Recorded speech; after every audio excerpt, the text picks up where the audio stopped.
Zoom test start. All right, so let's go. And we're continuing. I believe we're on June 2015, question 5. So this is where I remembered closing off class last week. Now, when you're providing answers in class, right? Once again, you don't have to provide real detailed, full-length, grammatically 100% correct questions. Just give me a general idea or summary of what you think the answer is. I just want to make sure you're on the right track. Once again, try not to Google the answers. Obviously, no AI answers and whatnot. Use your textbooks, my notes, and your school notes. Come up with an answer. Good luck, and I'm going to try my best to read every answer that's coming up on the screen. So we all know our cell, we're made up of trillions and trillions of cells, right? All our muscles, our hair, our fingernails, like every single part of our body is made up of cells. Now, there are two processes, right?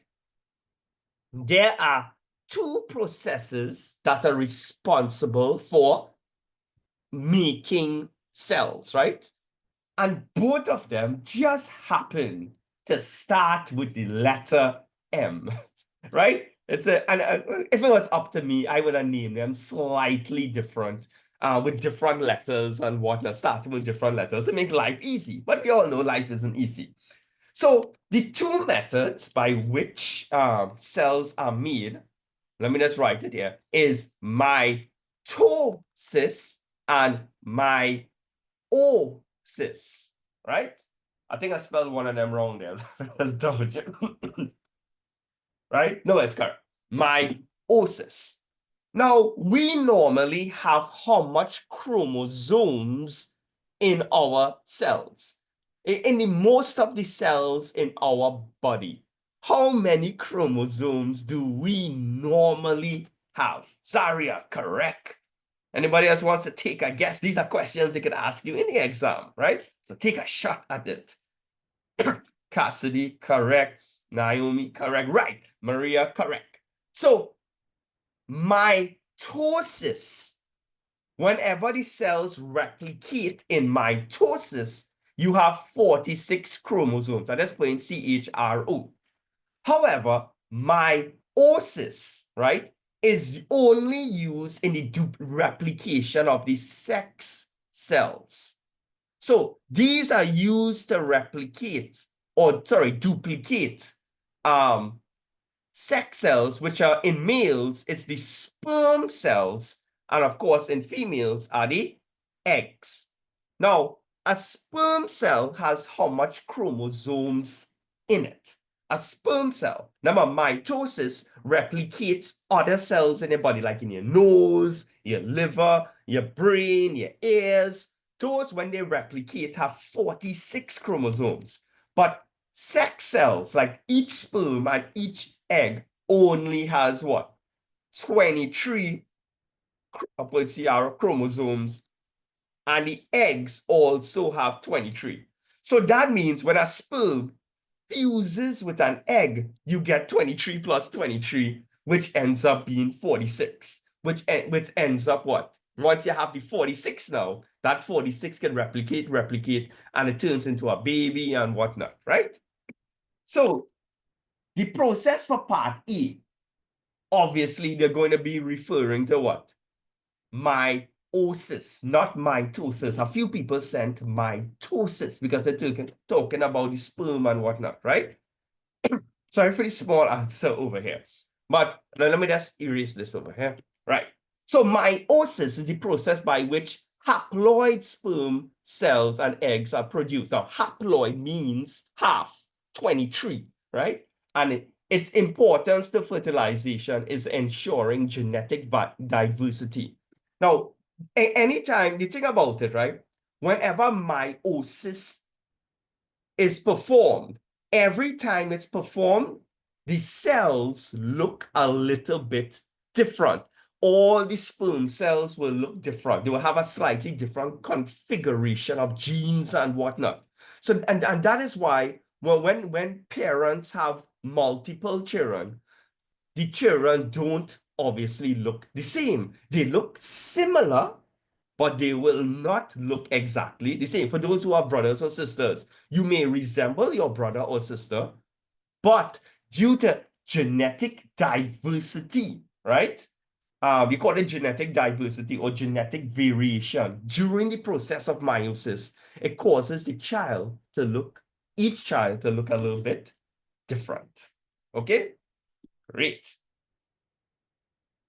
And this here is the, sorry, right? So I just want to make sure, read my answers, right? I just want to make sure I answer the question properly here. Name the process by which eggs and sperms are made and state the importance of this process to fertilization, right? I made a small mistake. This should be what? Meiosis, okay? State two processes by which genetic variation occurs in humans and state one advantage of genetic variation. Remember when meiosis occurs? I don't know if you all could find it in your notes, right? There's something called the random assortment of chromosomes. Let me know if you all can find this note in your homework notes, right? It's very, very important. Guys, and even though, right, twins are not exactly the same, twins might look the same on the surface. But if you explore their genes and their chromosomes and whatnot, their DNA, they are not the same, right? So that's a myth. Twins are not exactly the same. They have a different genetics. Only on the surface, physically, they look the same most of the times. But anyway, do me a favor. See if you could find this note somewhere in your homework notes, right? Right, Maya, you found it. No, I have to apologize. I'll be real cough today's class. Oh, what I'm going to try to explain using as simple language as I can is this word, right? Alleles, right? Okay. Tell me which sentence here is correct. Do we find genes inside chromosomes, or do we find chromosomes inside genes? In other words, which one is the big one and which one is the small one? So do genes fit inside the chromosomes, or do the chromosomes fit inside the genes? Right, Ezekiel, correct. Right. So most people are getting it correct. The chromosomes are the large ones, and the genes fit inside the chromosomes. Do we all agree that remember, we're supposed to have 46 chromosomes in our body, right? Is this statement correct? Half of your chromosomes come from your father, and the other 23, comes from your mother. Does that statement make sense? Yeah, it does, right? So I'm going to I'll just draw a man here that's going to represent your father, and this obviously is going to represent your mother, right? So I don't have time to draw all 23 genes from your father, and I don't have time to draw all 23 genes from your mother. So here's what I'm going to do. To keep it simple, I'm going to draw one gene from your father here, right? And one chromosome from your father and one chromosome from your mother. Right. Now, let's say your nose, right? Who does your nose resemble? I mean, everybody's going to be different, right? Does your nose resemble your father, or does your nose resemble your mother? Let me know. Just let me know that, right? My nose resembles my father, right? And in some people, their nose will resemble their mother, right? It all depends, right? Right. So There is a gene in your body that tells it how your nose will look, right? So I'm going to use a little. So on the chromosome, I'm just going to put a gene here, right? So that black dot is going to represent your nose gene from your father. And then I'm going to use green here. This is going to represent the nose gene from your mother. Now, your body can't use both genes, right? It can't mix your father's nose with your mother's nose, right? It has to choose one, right? But it has to choose the one that is stronger, right? Now, I'm using a word there, right? So I'm going to use N to represent the nose gene. What do you call one of these nose genes is stronger? What do you call the stronger version of the gene? It's supposed to be in your note somewhere, right? It starts with the letter D. Maya, correct again. No, no, no, no, no, not that D word. That's DNA. That's not the word. Dominant, right. So here's what. I'm going to use the letter N to represent the nose gene. Anytime you see a capital N, that means that's the dominant version of the gene. And if you see a common letter, that's the recessive version of the gene. Dominant means stronger, right? Common letter is recessive. That's the weaker version. So if your father has the capital N version and your mother has the common N version, who is your body going to listen to? The capital N or the common N? In a situation like, right. So if you have the capital N and that capital N belonged to your father, the dominant version came from your father, your nose is going to resemble your father. If it was the other way around, I'm just scratching it off here. If your father had the common N, the recessive version, and your mother had the capital version, but then your nose will resemble what? Your mother.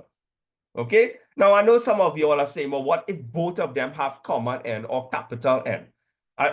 Remember, I just want to explain the basics version here of what's going on. So how much of you all remember that from the notes? Me talking about dominant genes and recessive genes, right? Right. And a pair of genes, whenever you are saying it, you're comparing your father's gene with your mother's gene, that pair of genes. Remember, N and capital N are just different versions of each other. That pair, which is a different version of each other, is called an alleles. And everybody has alleles in them for your nose, for your ears, for your liver, for your color of your eyes, okay? A pair of genes that are just slightly different from each other because one came from your father and one came from your mother is called an alleles, okay? Everyone okay with that? Well, you should be okay with that because it's just a revision. So let's move on, right? All right, good luck with this one with Jose and Maria. All right. Remember, you could send summarized answers for them. Right? So these are my answers for B part 1.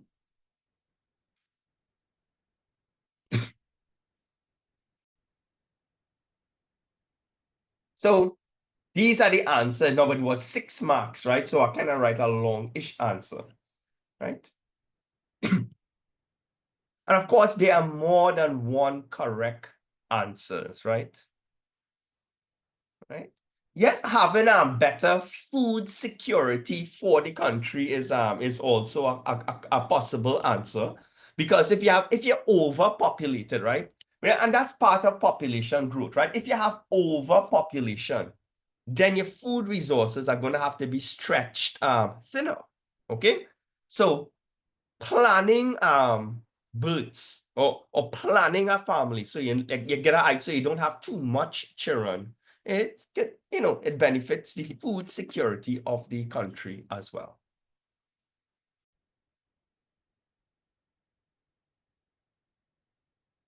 All right, so we have a little small break here.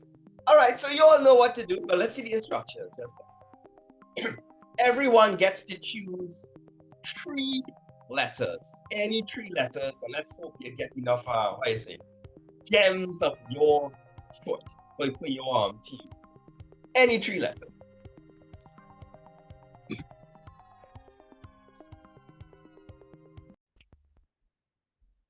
Right, so.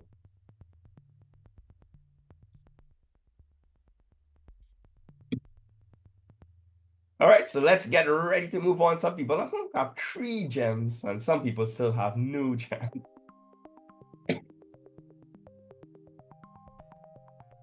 Right, so let's move on to question 6 now, the last question in this particular past paper.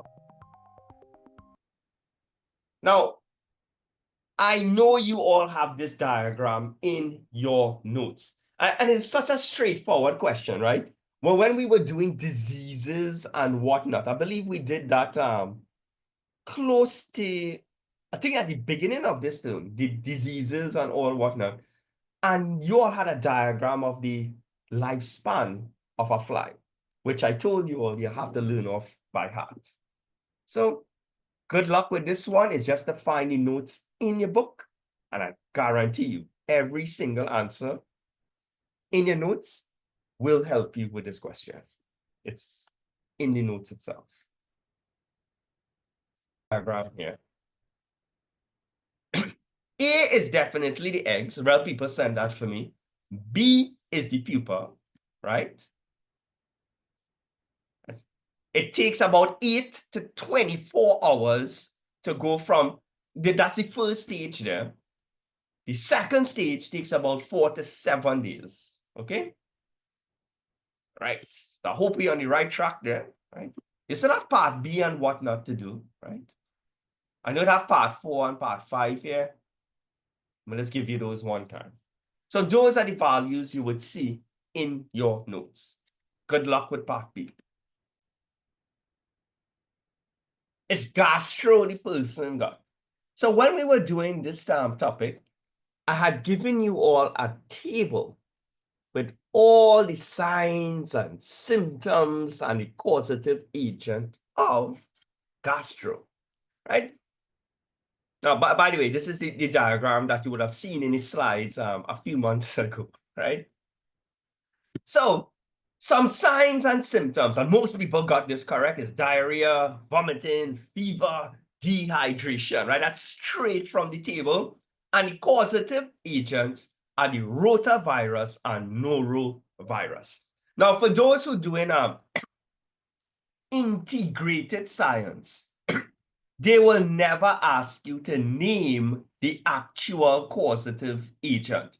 For people who do integrated science, you probably just need to know the signs and symptoms of gastro. I think I had mentioned that to everyone. So for people who have integrated science, you have it a little bit easier, right? Someone stomach pains. I don't think I gave you that on the table, right? I prefer that you stick with the ones that I gave you on the table, right? Even though stomach pain could be a sign, remember, there are always better answers than others. And if they ask me just to name a couple, like 3 signs, I'm going to choose the 3 best, okay? Right, so let's move on, right? Right. This one is about typhoid, right? Good luck.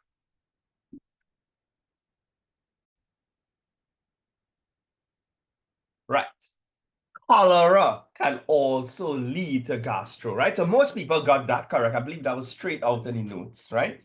Now, usually diseases like this, right? It's common sense would say that we should keep our environments clean, right? So, and it has to do with living in sanitary conditions and whatnot. So when I give you my answer is going to revolve around that scenario, right? So for one, practice good food and personal hygiene. Avoid contact with infected individuals, that's common sense, and clean and disinfect surfaces, right? Right. So this was more of a kind of a common sense answer, things you would have done if there was a cholera outbreak in any case. All right, so I think this one was easy to understand, but give it a read just in case. And in about 20 seconds, we will move on.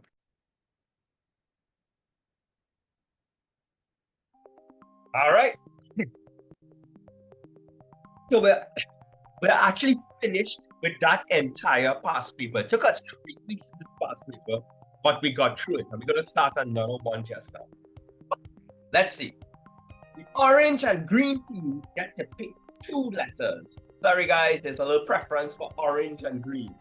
Orange and green choose any 2 letters, and well, everyone else only gets, unfortunately, 1 letter. Good luck.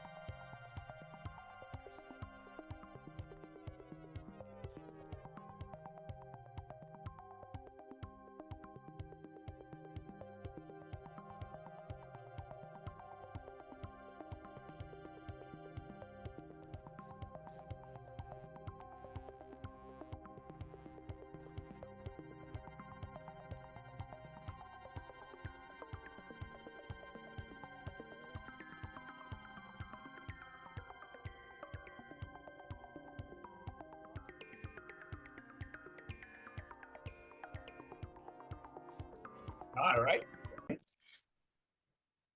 Asthma is obviously a respiratory disease, right? Not a single person, as far as I can tell, got that wrong.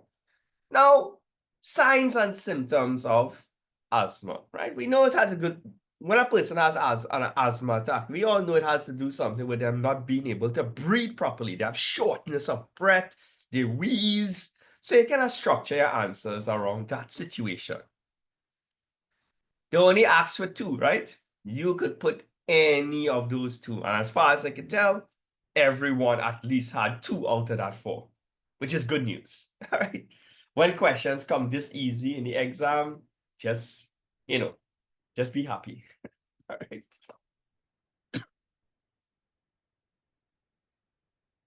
Right. So let's get ready to move on. All right. Let's hope the rest of the questions are this easy.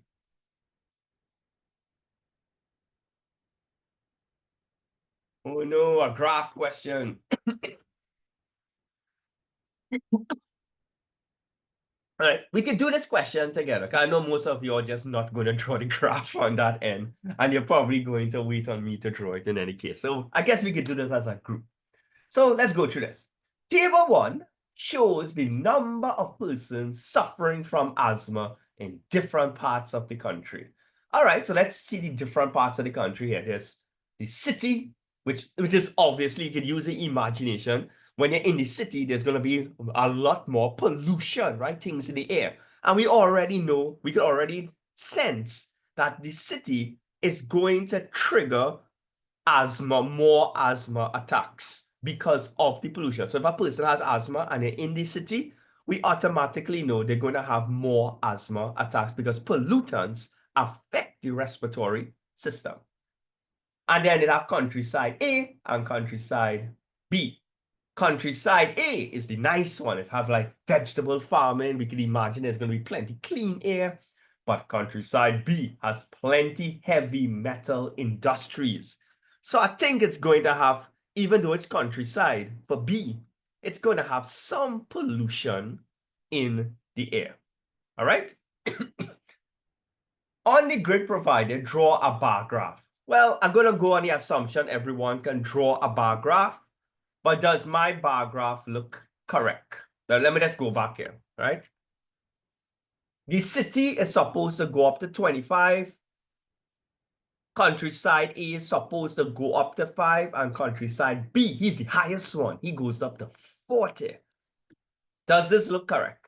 Right? Obviously, I used Which program? Google, I think Google Slides or some program I use to draw this.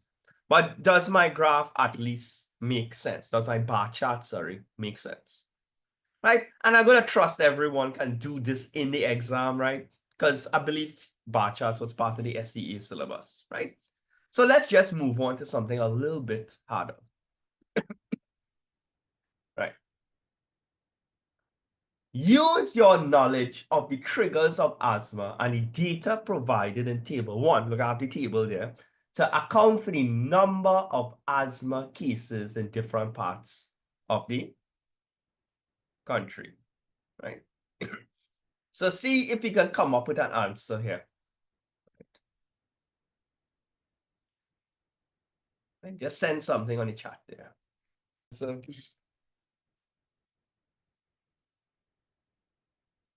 tell me if this makes sense. Right? If you was on the verge of sending the answer, still send it. I'm always glad to read it. Right? Yeah. Well, look, well, that's part of the answer, right? So, so you was on the right track.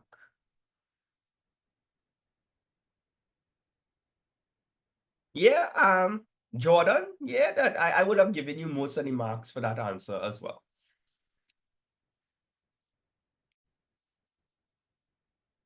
Right? Part D. Have fun reading these graphs here, right? Now, underneath the graph, you'll see JFMAM. That is obviously what? January, February, March, April, May, June, July. All right? Describe the trend shown in figure 2. But this, the graph is figure 2.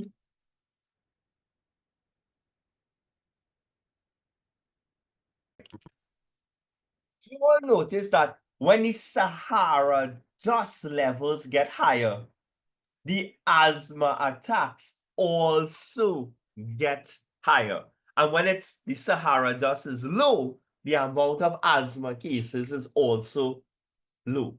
So from looking at this graph, a normal person analyzing it would say, hey, there is a relationship between Sahara dust and asthma attacks, right? So I think some people are kind of overthinking it, right? But the fancy word here is correlation, a direct correlation. I want you to memorize that phrase.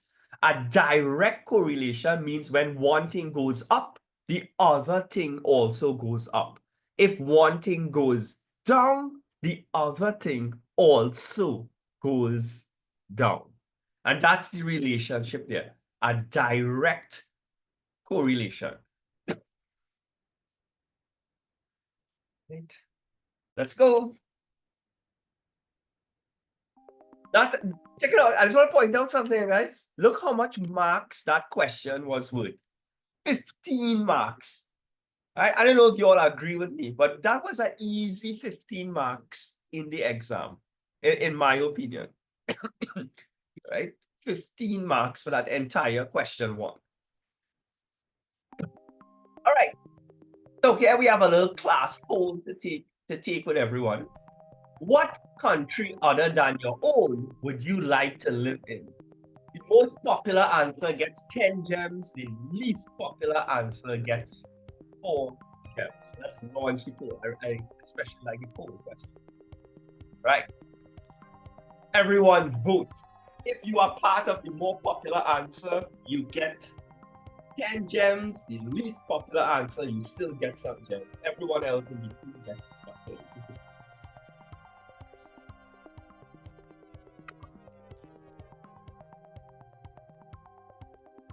I'm actually surprised by the answer here. I think you all are going to be surprised as well. Let's end the poll, share the results. The most popular answer was Japan, right? I really thought it was going to be Iceland for some reason, right? So for people who genuinely clicked on Japan, you win 10 gems. That's if you genuinely clicked on Japan. The least popular was South Korea. So if you chose genuinely and honestly chose South Korea, add 4 gems to your collection. Right. Right. Guys, I'm really not feeling too well, and every few weeks I'm coughing, and when my sinus just kicking in here. Here's what, right? I want to overclass a few minutes early, but I promise you all I will make it up next for you guys. But I'm struggling to keep this at the moment. All right. So next week I will make up the 15 minutes that I am stealing from you at the moment. All right. All right. So I will see some of y'all tomorrow. I think some of y'all have social studies and physics tomorrow. Some of y'all have English now. All right, guys. Sorry about this. I know you are probably not sad about this, but just think. Take care, guys. See you all next week.